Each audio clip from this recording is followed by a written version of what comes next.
Good morning, Elru Namaskara. Today, we are going to discuss about the medico-legal cases which is coming to every hospitals in day-to-day basis. My name is Dr. Vinay H. Professor, Forensic Medicine Department of BGS Global Institute of Medical Sciences, Bangalore. Medico-legal cases will happen in day-to-day activity in 24 hours in various aspects.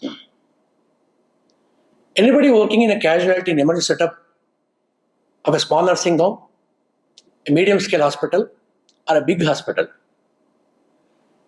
without any time gap, most of the cases will come to casualty with different case histories. What I am focusing on today is what is the responsibility of a medical officer or emergency physician or duty doctor who is working in a casualty or emergency setup when the MLC cases come into the picture. Formalities should be completed in the medical legal cases. It is the purely responsibility of a attending doctor to register the case at the earliest after examination. What we think is, so this is MLC case.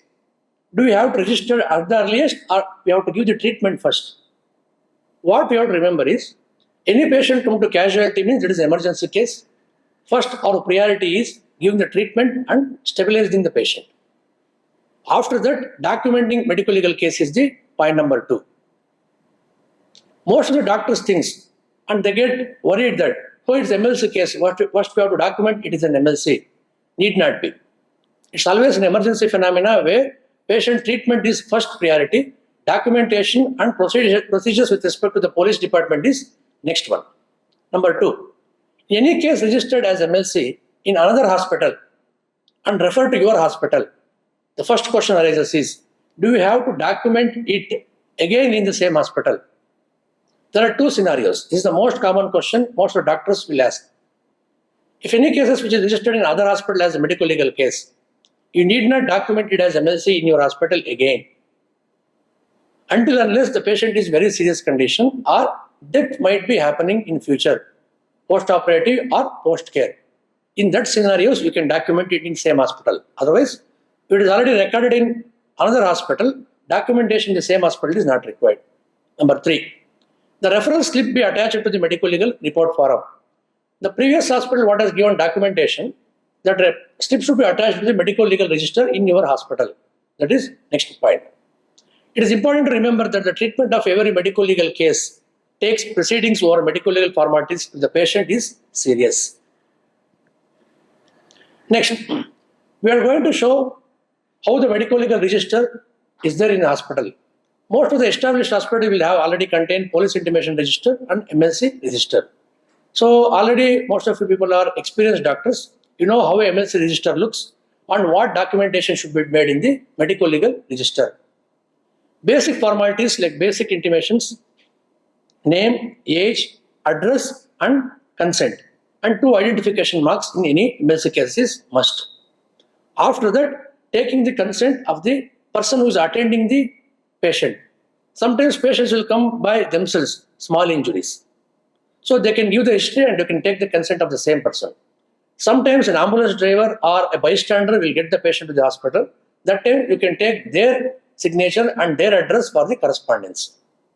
Next comes is documenting the history, general physical examination and documentation of injuries. That's most of the people who are already doing it. So how to document this, we'll put it in the next slide. Next, most of the doctors they have joined freshly to the hospital and they have a doubt. Sir, what and all will come in a medical legal cases? Anything which happens unnaturally, other than natural phenomena, any patient coming to the casualty with history of unnatural incidents, an accident of the correct incidents, for example, suicide or attempted suicide, attempted homicide, attempted poison, consumption of poisonous substances, consumption of medically prescribed drugs in an excessive manner, human, animal or a snake bite, burns injuries due to any cause, head injury, significant violence with multiple injuries needing indoor admissions and urgent medical care, road traffic accident, factory accident or other unnatural mishaps, tetanus, gas gangrene, suspected or evident sexual offences, suspected or evident criminal abortions, unconscious when the causes of unconscious is not clear, cases brought with improper history, cases referred from the court, minors pregnancies, medical termination of pregnancies, and battered baby. These are the few things what I mentioned. All unnatural incidences which come into the casualty are registered as medico-legal cases. Anything which is, if you find something suspicious, something which is not matching to the history given by the patient and to the what you are observing in the patient, then you registered a medico-legal case. So these are all the examples I have given as what and all should be registered in a medico-legal case. These are all which is coming from the outside to the hospital. Some incidents will happen inside the hospital that should be registered as medico-legal cases. So what are those? Number one, inpatient sustaining injury. For example, a patient is walking in the corridor and accidentally slips and falls down to the stairs. Patient who is on the cot and fell down from the cot and sustained injuries. OT, operation table deaths, or post-operation deaths, or anesthetic deaths. These are all which happen inside the hospital, registered as medico-legal cases. Nerve palsy due to intramuscular injection, deaths resulting from anaphylaxis due to drug, post-procedure deaths, example lumbar puncture, death is due to bleeding and disseminated intravascular coagulation. These are the few examples where patient might die because of some unnatural incident which is not expected happen in the hospital. So these are all should be registered as medico-legal cases. Next, what is next your role? So you're taken the patient inside, you examine the patient, you stabilize the patient, and you are started treating the patient. Then document these in the MLC register, taking the to minimum of identification marks. Next role is giving information to the particular department. The person needs something called operations, it's about surgery department, communicate him. The person needs something which is related to orthopedic department, you communicate with them. Next, intimation to the police is next part. That is very much important. Every hospital has got their own formats, which is almost similar in format. So it's something called a police intimation register. You have to document in the police intimation register name of the person, age, sex, address of the person, brief history. Then who is the accompanied person? And what is the patient status? Whether the patient is admitted in the hospital, patient want to discharge, going against medical advice. After that, you have to put it a signature and send it to the police station which is coming to your hospital limits. That is called police intimation. Once you send the police intimation, police personnel will come and they perform their role. Investigation is their part. So that is how the basic things run. What is your role when the MLC case is coming to your casualty? Number one, first attend the patient, giving the treatment to the patient, stabilize the patient, communicate to the particular department for the treatment, inpatient treatment, outpatient treatment, referral to further hospitals, document the case in the medico-legal register, taking the thumb impression, 2 identification marks. Next, giving the intimation to the police, what will exactly happen. This is where your role ends as a medico-legal consultant or a medical officer. Who can do this work? Sir, I am MBBS graduate. Can I document this MLC?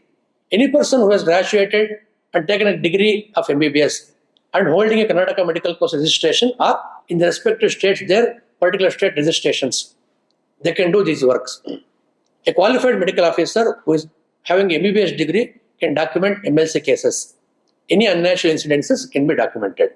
What is your next role? After documentation and treatment, after discharge, police will ask you with a requisition stating that so-and-so patient has been admitted in your hospital, kindly give the wound certificate. For example, road traffic accident case has come and you are given the treatment, first aid, and you are admitted and treated.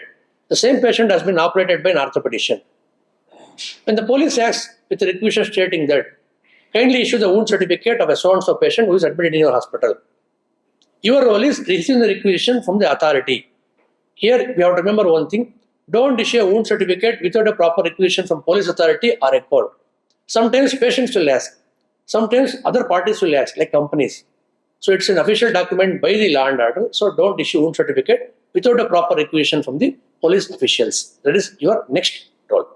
So who can issue wound certificate? The court says the person who has attended the patient primarily treating physician need not be always a MD holder, a basic medical officer, a first attending doctor, first attending doctor who has seen patient and taken the history, documenting the injuries over the body or documenting the person has consumed something. This doctor can authorize to give wound certificate, or who has treated otherwise. Person has attended the case and done surgical procedures in the same patient. This person can give the wound certificate. So what is your next role? Once you issue the wound certificate, that will become a court document. There are two types of medical certificates. One is medical, another is medico-legal certificate.